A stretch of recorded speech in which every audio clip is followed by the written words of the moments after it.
अस्सलाम वालेकुम स्टूडेंट्स, क्या हाल है आपके। मेरा नाम है अबरार चौहान। आज हम first year chemistry chapter number 5 के अंदर क्वेश्चन नंबर 27 को करने जा रहे हैं। ये एक्सरसाइज का क्वेश्चन है, तो चलते हैं हम लेक्चर की तरफ।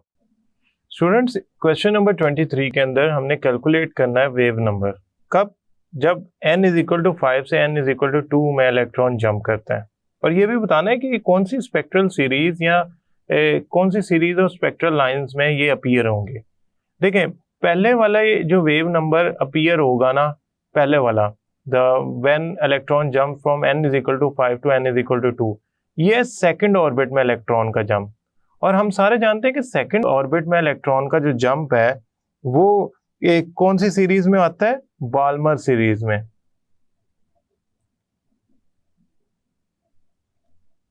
जबकि अगर मैं n इज इक्वल टू 5 से n इज इक्वल टू 1 में जंप इलेक्ट्रॉन का होता देखूं, तो जो वेवलेंथ प्रोड्यूस होगी, वेव नंबर प्रोड्यूस होगा, फ्रीक्वेंसी प्रोड्यूस होगी स्पेक्ट्रल लाइंस की, वो जो स्पेक्ट्रल लाइन की सीरीज होंगी वो होंगी लेमैन के अंदर, लेमैन सीरीज।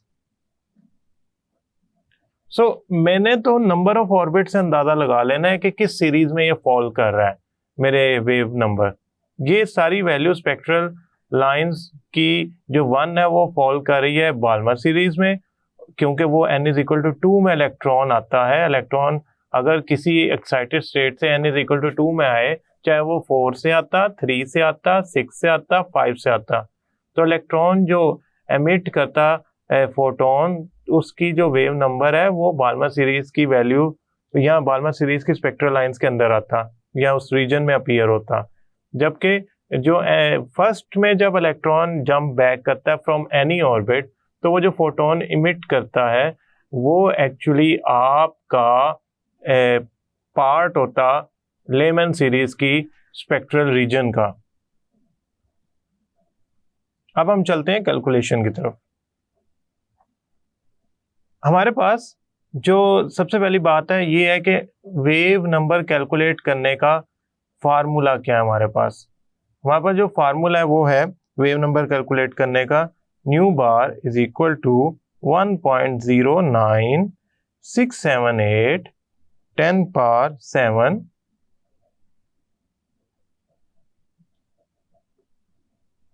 1 ओवर n1 का स्क्वायर माइनस 1 ओवर n2 का स्क्वायर। अब स्टूडेंट, सबसे पहले तो हम करते हैं कि अगर n इज इक्वल टू 5 से n इज इक्वल टू 2 में जंप हो तो हमारी वैल्यूज क्या आएंगी। यानी कि मेरे पास जो n is equal to higher orbit है वो है 5, और जो मेरे पास लोअर ऑर्बिट है वो n1 जो है वो है 2। तो मैं इसकी वैल्यूज इनपुट करता हूँ अपर फार्मूला में। इस फार्मूले के अंदर मैं ये वैल्यूज इनपुट करता हूँ, तो मेरा आंसर आएगा 1.09678 10 पावर 7। वैल्यूज इनपुट करके देखते हैं आंसर क्या आता है।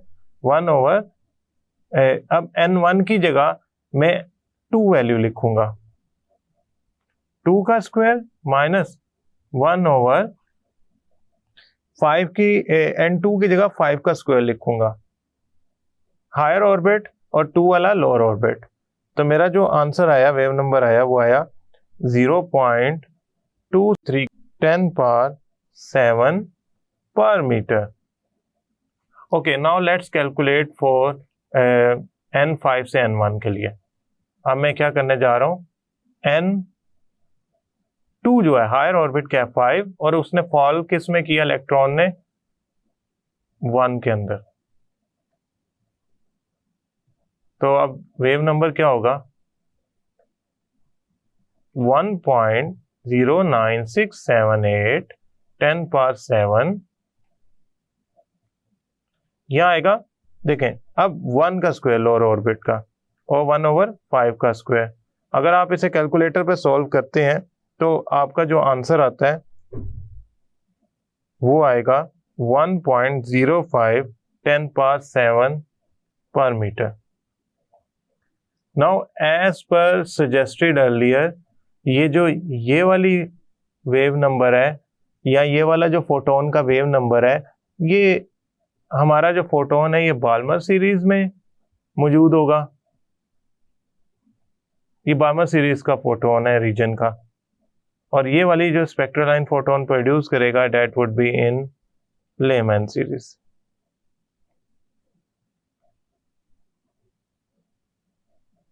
Now students, let's move on to the next question. Now students, we are going to solve question number 24. In question number 24, a photon of a wave number is given. और उसने किसी higher orbit से, we don't no किस orbit से उसने jump किया n is equal to 1 में। Determine the number of that orbit जहां से उसने जंप किया है। तो पहला हमारा जो पार्ट है, रिक्वायरमेंट है, वो ये है कि हमने ये डिटरमिन करना है कि हमारा जो इलेक्ट्रॉन है जिसने ये वेव नंबर के साथ ये वेव नंबर एमिट किया है वो आखिर कौन से ऑर्बिट से जंप किया है। तो हमें जो गिवन वैल्यूज है ना वो ये है कि वो किसी higher n is equal to 2, we don't know, किसी n वैल्यू से जंप किया है। कहाँ पे जंप किया उसने? n इज इक्वल टू 1 में। तो हमने ये n कैलकुलेट करना है। अब वेव नंबर के फार्मूले से बड़ी आसानी से कैलकुलेट हो सकता है। Wave number is equal to what? Wave number का फार्मूला होता है 1.09678 10 पावर 7। देखें यहां पे आएगा लोअर ऑर्बिट n1 का स्क्वायर और यहां पे आएगा हायर ऑर्बिट n2 का स्क्वायर। अब ये n2 का स्क्वायर वाली बात है ना, ये असल में अननोन है। n2 वाली, n1 तो 1 है, ये तो हमें पता है। तो हम ऐसा करते हैं, ये जो वैल्यूज हैं n1 की और n2 की, ये इसकी जगह रिप्लेस कर देते हैं। तो मेरा आंसर आंसर आएगा जब मैं इसे कैलकुलेट कर रहा हूँ। पहले तो मैं इसे सेकंड स्टेप में ले जाता हूँ और मैं इसकी वैल्यूज इनपुट करता हूँ। 1/1 का स्क्वायर माइनस 1/n का स्क्वायर। अब मैंने n क्यों लिखा? Because I don't know what is the value of n। और वेव नंबर भी गिवन है मुझे। कितना गिवन है वेव नंबर? 102.70 10 पावर 5 पर मीटर। अब मैं अभी यूनिट्स नहीं लिख रहा क्योंकि यूनिट अल्टीमेटली कैंसिल हो जाएंगे, क्योंकि ये मैं जो वैल्यू फाइंड कर रहा हूँ वो मैं प्रिंसिपल क्वांटम नंबर की फाइंड कर रहा हूँ या n की वैल्यू फाइंड कर रहा हूँ ऑर्बिट के लिए। तो अगर मैं इसको कैलकुलेट करना चाहूँ तो ये कुछ इस तरह बनेगा 102.70 10 पावर 5। ये जो वैल्यू है 1.09678 10 पावर 7 ये नीचे आ जाएगी, दूसरी तरफ बन जाएगा 1 माइनस 1/n का स्क्वायर। इसको कैलकुलेट इस तरह करते हैं कि हम ये 1/n स्क्वायर दूसरी तरफ ले जाते हैं और ये पूरा जो फैक्टर है, ये वाला पूरा फैक्टर, इसको हम लेफ्ट साइड पे ले आते हैं। 102.70 ये माइनस हो जाएगा ना पूरा फैक्टर, 10 पावर 5 डिवाइडेड बाय ये 1 माइनस पूरा फैक्टर है 0.9678 10 पावर 7।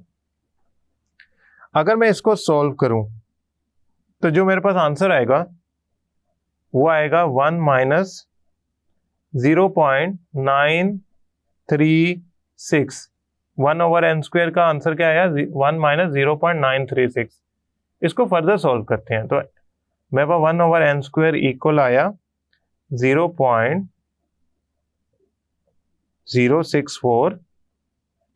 तो n स्क्वायर यहां से अगर मैं निकाल लूं तो ये होगा 1/0.064 और जो आंसर आया मेरे पास n स्क्वायर का वो आया 15.62। और इसका मैं स्क्वायर रूट लूं तो n इज इक्वल टू आएगा 4 अप्रोक्सीमेटली। तो मेरे पास जो वैल्यू आई वो आई 4, यानी कि जो हायर ऑर्बिट जिसमें इलेक्ट्रॉन ने जंप किया था, इलेक्ट्रॉन ने हायर ऑर्बिट से जंप करके 4 से आया था वो 1 में। तो वो हायर ऑर्बिट जो है ना वो था 4 और वो जंप करके आया था 1 में, और उसने जो फोटोन एमिट किया था उसकी वेवलेंथ हमें गिवन थी और हमने simply n is equal to 4 value find कर ली। अब स्टूडेंट्स पार्ट बी की तरफ चलते हैं। Indicate the name of series in which photon belong. अब खुद देखें वो कौन सी सीरीज है जिसमें फोटोन आ रहा है? पार्ट बी, फोटोन आ रहा है n इज इक्वल टू 4 से n इज इक्वल टू 1। मैंने आपको बताया था कि फर्स्ट ऑर्बिट में कहीं से भी फोटोन आ जाए तो वो कौन सी स्पेक्ट्रल रीजन का सीरीज का हिस्सा होगा? लेमैन सीरीज का। So it is actually layman. बेशक 5 से आता, हमारे लिए 1 में आया है तो हम इसे लेमैन सीरीज का पार्ट कहेंगे। Now third part of this question, if electron will fall from higher orbit, यानी कि n इज इक्वल टू 4 से n इज इक्वल टू 2 में गिरे, then calculate the wave number of photon emitted. तो फिर आप कैलकुलेट करें कि वेव नंबर ऑफ फोटोन क्या एमिट होगा, और why this energy difference is so small as compare to part value, और ये जो फर्क है ये कम क्यों हो गया पार्ट ए के मुकाबले में? अभी देख लेते हैं हम।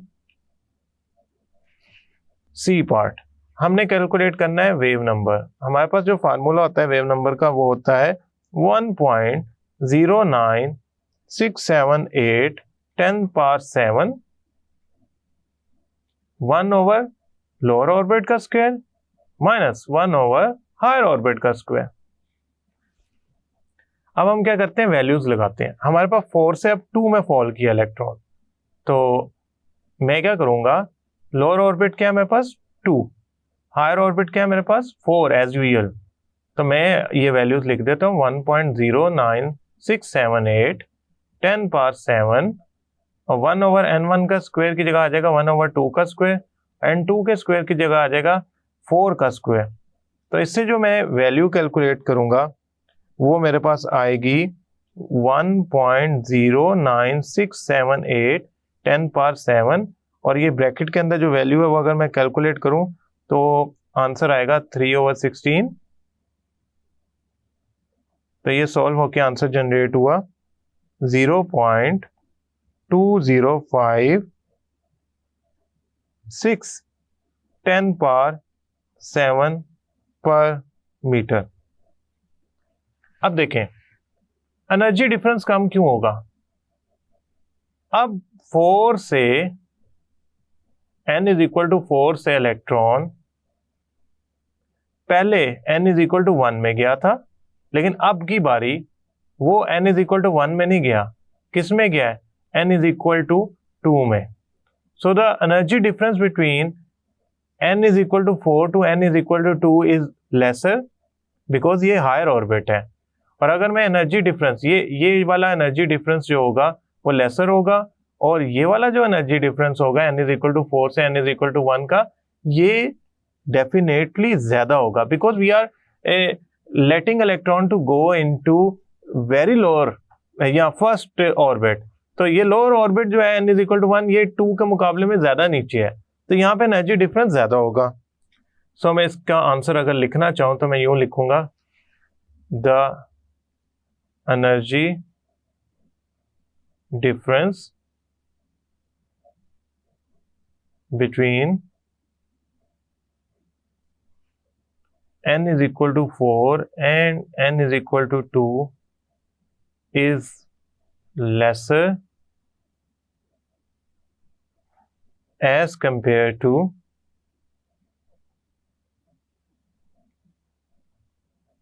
n is equal to 4 and n is equal to 1,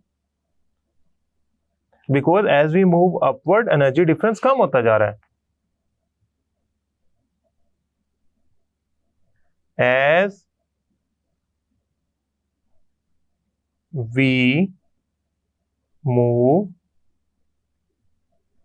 upward यानी कि क्या करें, हायर एनर्जी लेवल की तरफ जाएं, ठीक है।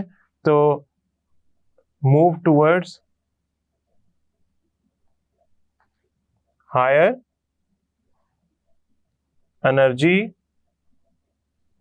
लेवल्स या ऑर्बिट्स, द डिफरेंस, मैं जरा इसकी स्पेस बना लेता हूं, द डिफरेंस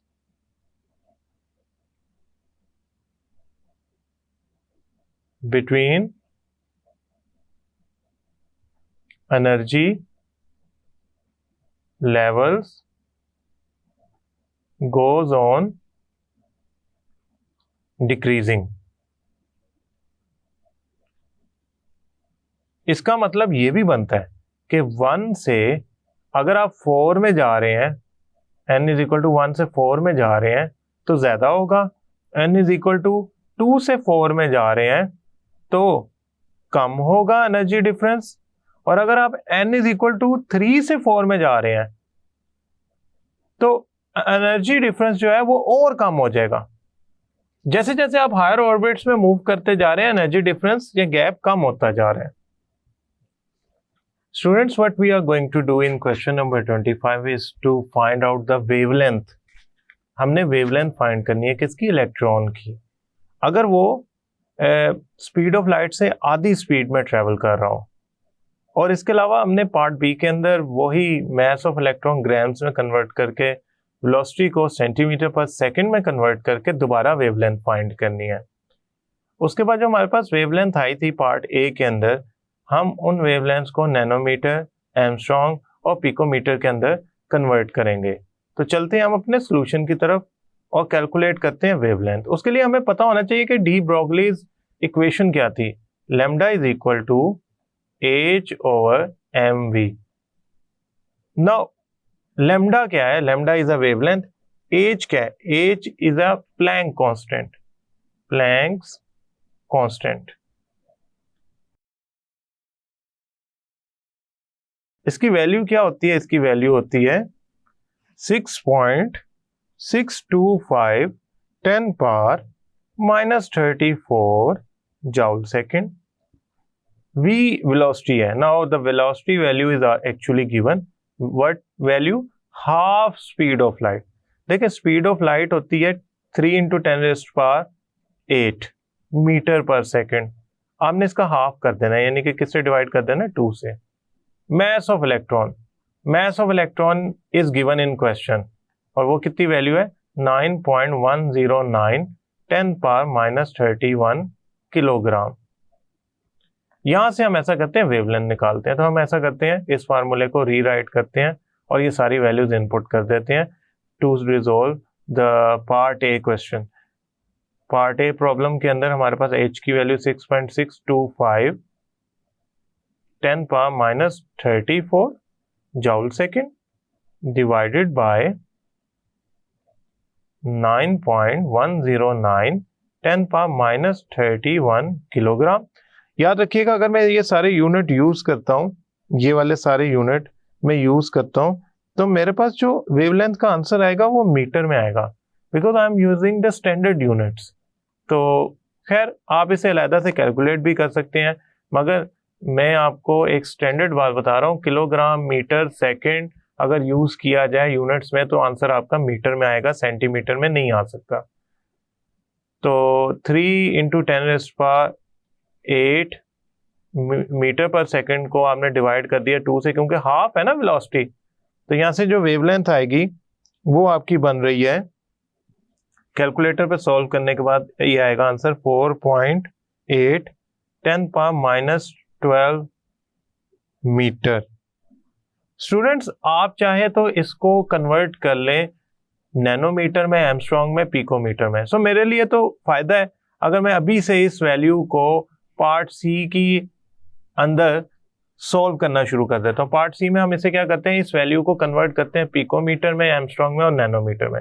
सो पहले मैं पार्ट ए सॉल्व किया, अब मैं पार्ट सी सॉल्व करता हूँ। ये this was for part A, अब मैं पार्ट सी सॉल्व करता हूँ। पार्ट सी के लिए मैं सबसे पहले जो वेवलेंथ की वैल्यू यूज करूंगा वो नैनोमीटर में करूंगा। तो मेरे पास जो वेवलेंथ गिवन है वो है 4.8 10 पावर -12 मीटर। इसमें से मैं 10 पावर -9 अलहदा कर लेता हूं। तो 4.8 10 पावर -3 अलहदा कर लिया, -9 अलहदा कर लिया, ये मेरा हिस्सा बन जाएगा नैनोमीटर। स्टूडेंट, जब हम इसे मल्टीप्लाई करेंगे ये तो बन गया नैनोमीटर। 10 पावर -3 4.8 से मल्टीप्लाई हुआ तो ये डेसिमल 3 आगे मूव कर जाएगा, तो मेरा आंसर आएगा 0.0048 nanometer. Now I will use the same value, that is lambda is equal to, पहले मैंने किस में कन्वर्ट किया? लैम्डा को नैनोमीटर में।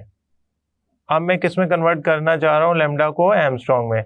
तो 4.8 10 पावर माइनस 12 मीटर को मैं ऐसा करता हूँ, अलग कर लेता हूँ। एमस्ट्रॉन्ग किसके इक्वल होता है? 10 पावर माइनस 10 के ना। तो मैं 10 पावर माइनस 12 को और 10 पावर माइनस को कन्वर्ट कर लेता हूँ दो पार्ट्स में, 10 power minus 2 10 power minus 10 meter. Now this will become angstrom और ये इससे मल्टीप्लाई हो जाएगा, तो मेरा आंसर आएगा 0.048 एमस्ट्रॉन्ग। तो ये मेरी वैल्यू आ गई लैम्डा की एमस्ट्रॉन्ग के अंदर। Now the last value picometer में।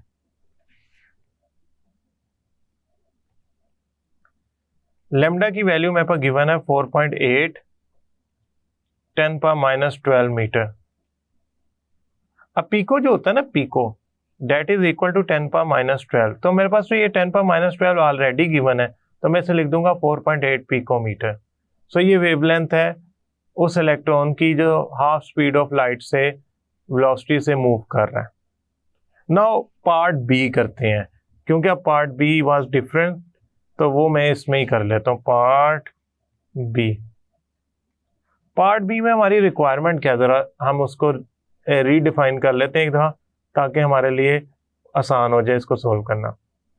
हमने मास ऑफ इलेक्ट्रॉन ग्राम्स में लेना है और वेलोसिटी सेंटीमीटर में लेनी है, फिर हमने वेवलेंथ कैलकुलेट करनी है इलेक्ट्रॉन की सेंटीमीटर के अंदर ही।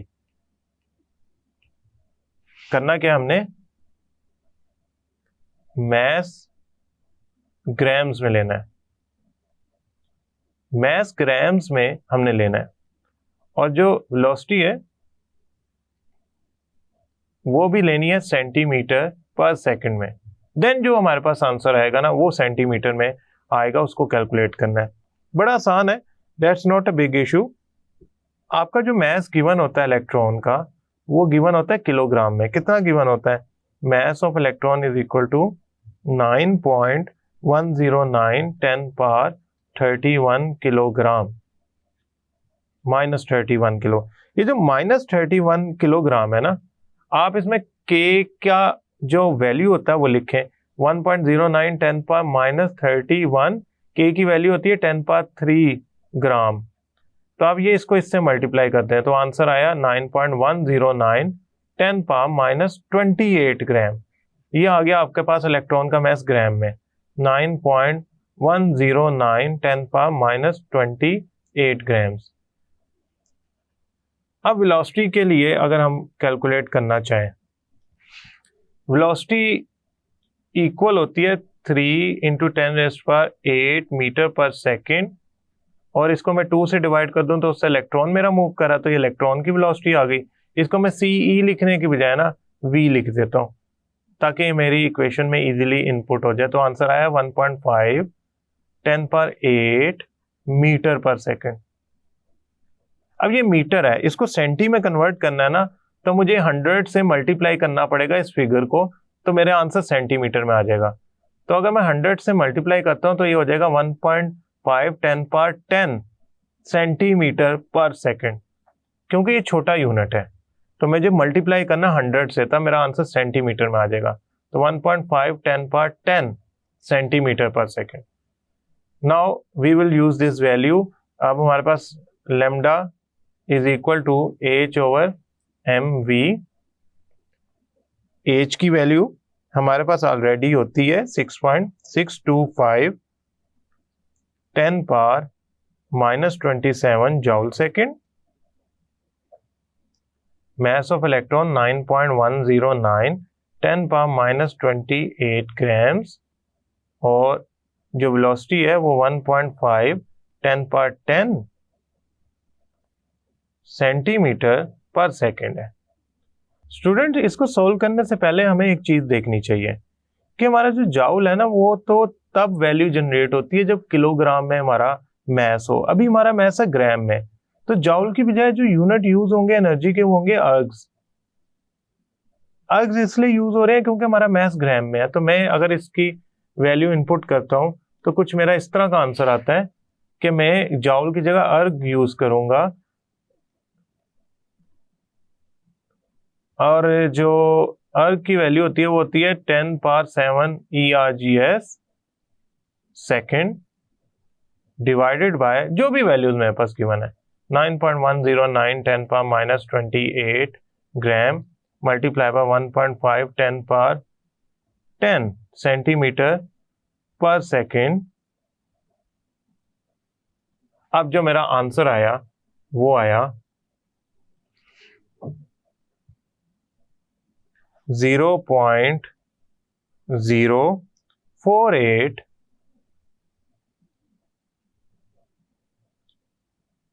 10 पावर माइनस 10 मीटर। स्टूडेंट आप इसे चाहें तो कन्वर्ट कर लें एमस्ट्रॉन्ग में, आप इसको चाहे नैनोमीटर में कन्वर्ट कर लें। अगर फॉर एग्जांपल मैं नैनोमीटर में आंसर लिखना चाहता हूं तो मेरा ये वाली वैल्यू जो होगी ये हो जाएगी 0.0048 नैनोमीटर। पिकोमीटर में हो जाएगी 4.8 पिकोमीटर और एमस्ट्रॉन्ग में हो जाएगी 0.048 एमस्ट्रॉन्ग। आई होप स्टूडेंट ये लेक्चर आपको समझ आया होगा। नेक्स्ट लेक्चर तक के लिए अल्लाह हाफिज।